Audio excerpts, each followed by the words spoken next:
This is a banner that we use on our windscreens. It has a website on it and so forth. And I presented this topic at a PEO group that my wife attends and asked, why are the colors yellow and blue? Why are the colors yellow and blue? What's that? Why are the colors yellow and blue? Yeah. Anyway, one lady said, well, I guess you like yellow and blue. I said, yeah, but that's not the answer. Some lady jumped up and back and said, I got it. I said, what's the answer? She said, visibility. And that's right. Yellow, visible. It's like a school bus. But anyway, there's some other comments by those people at the PEO group, but I won't mention those. They were I began riding about 10 years ago with the Patriot Guard out of Jerseyville. That's a group that I got to know. Most of them are high school friends of mine, Vietnam veterans. You don't have to be a veteran to be a member of the Patriot Guard, but most of them are. And this entity was created in 2005 when the Westboro Baptist Church out of Kansas City. So-called church. Yeah.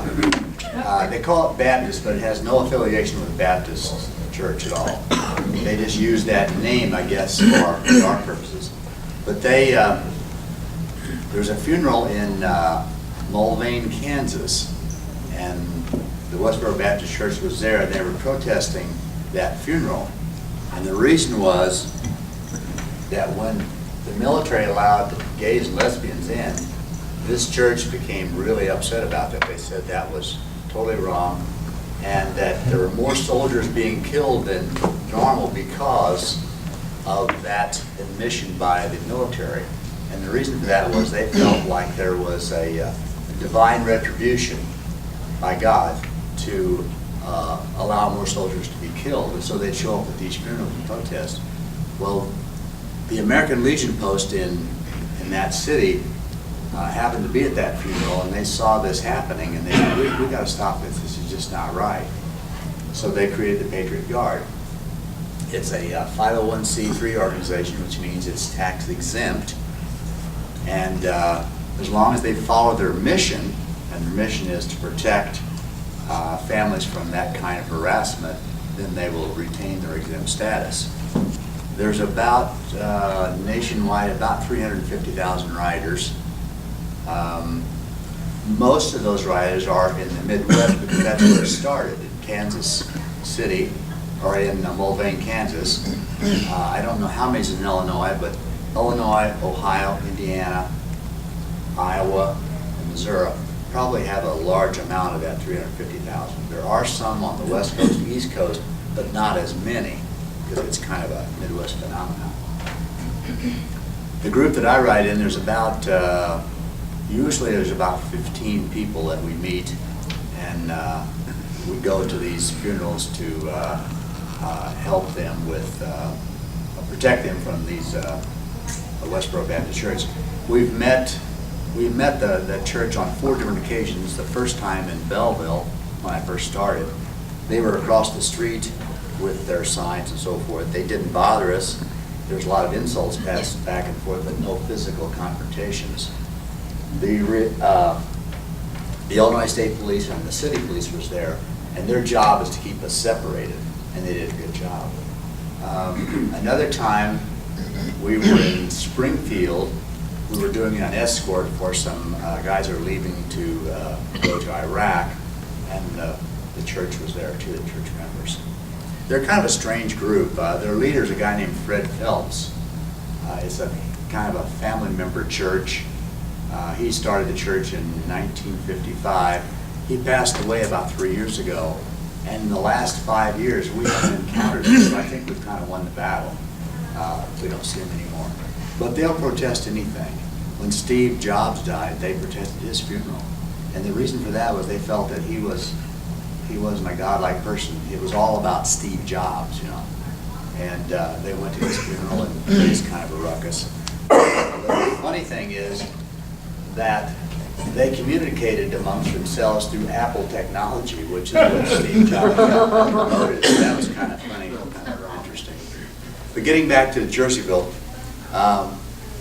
we don't go unless we're invited. You just don't go show up. You have to be invited, and the invitation comes through the American Legion post commander. He will call the ride captain. The ride captain will then call the rest of us, and we'll meet.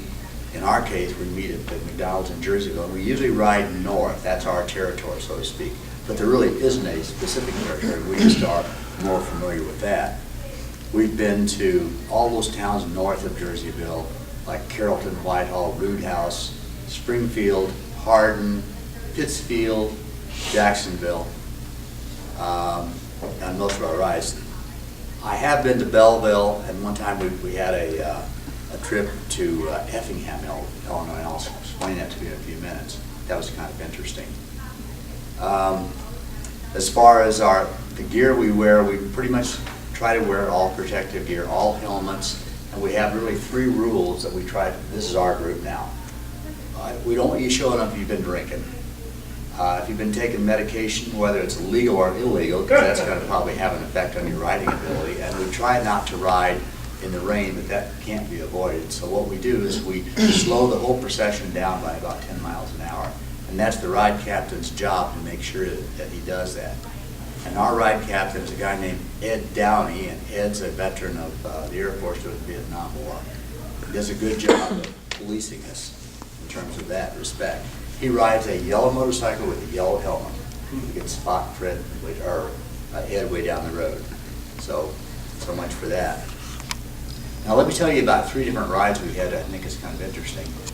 We got a call from the Effingham post commander.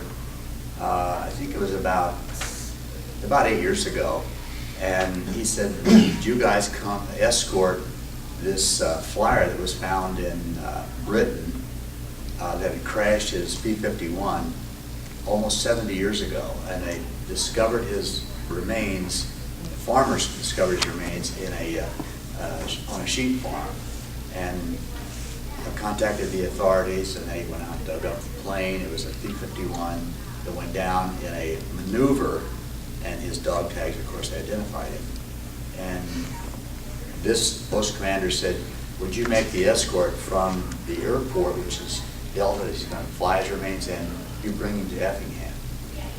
That day it was kind of interesting because it's about a 110-mile trip from the airport to Effingham. It was a hot day, and there's a lot of wind blowing out of the south, and it was pretty treacherous. We made that ride in about an hour and 45 minutes, but by the time we got there, we were just exhausted because you're constantly having to be concerned with this guy over here, this guy in front of you, and so that made it a little bit difficult. We got there, we stopped in the parking lot, all parked, and I guess there was about 50 bikes that day, 50 riders. And the post commander came out with a lady by his side, and she came down and talked to each one of us. She was the cousin of the flyer, and she asked us our names. She was very, very with the program. She said, "What's your name? What do you do? And thanks a lot for coming." And she shook hands with every member, and so did the post commander. That was pretty nice. She said that her mother, it was her mother's sister's child, this flyer. His name was Stein. She said that she had hoped that someday he would come home. Then he came home. We brought him home on that day. And we didn't stay for the funeral. Our job was just to take the escort from the Delta parking lot to Effingham. That was an interesting ride. Last year, we helped with the escort of Blake Snyder. I think Sherry brought that up that day. They called us and said, "Would you help with the escort?" So the guys from this side of the river met in the Alton, the old Alton Plaza parking lot, downtown Alton. And a part of us went across the river to meet the Missouri group, which was bringing him from the funeral home in Missouri to that side of the river. And then we took him up to Valhalla. The thing that was interesting about that was the procession was 5 miles long. I've never been in a procession that was so long. It was unbelievable. It seemed like it would never end.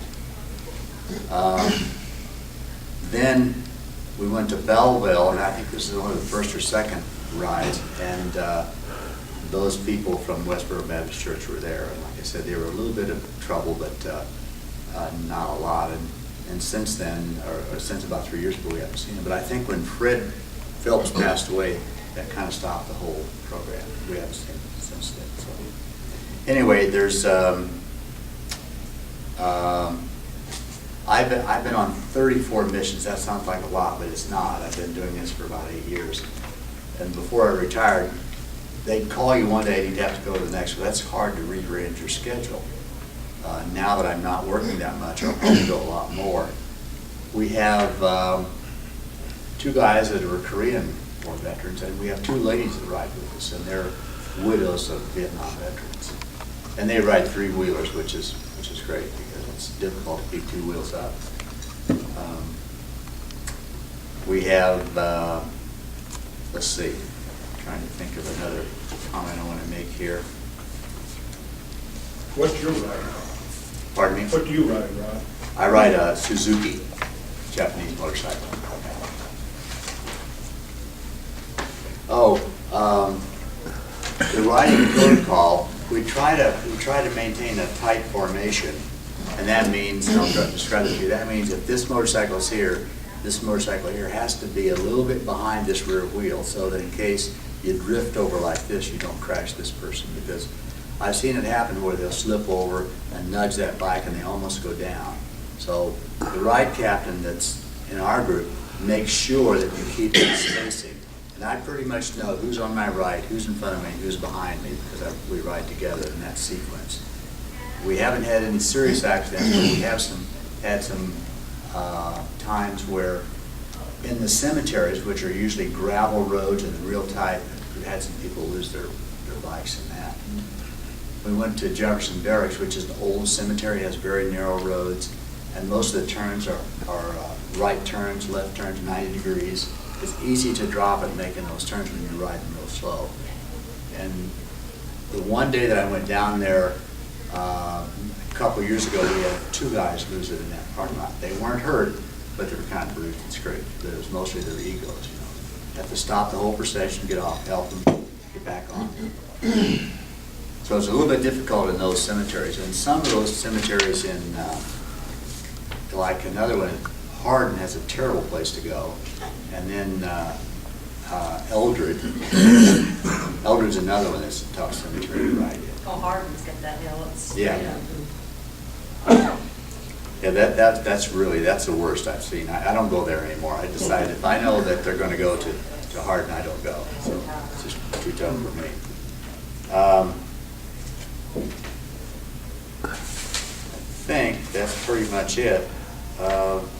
It's not just for veterans, it's all for first responders, firefighters, and police officers. And like I said, Blake Snyder was one that we did the escort for last summer, and that was the one that was so long in terms of procession.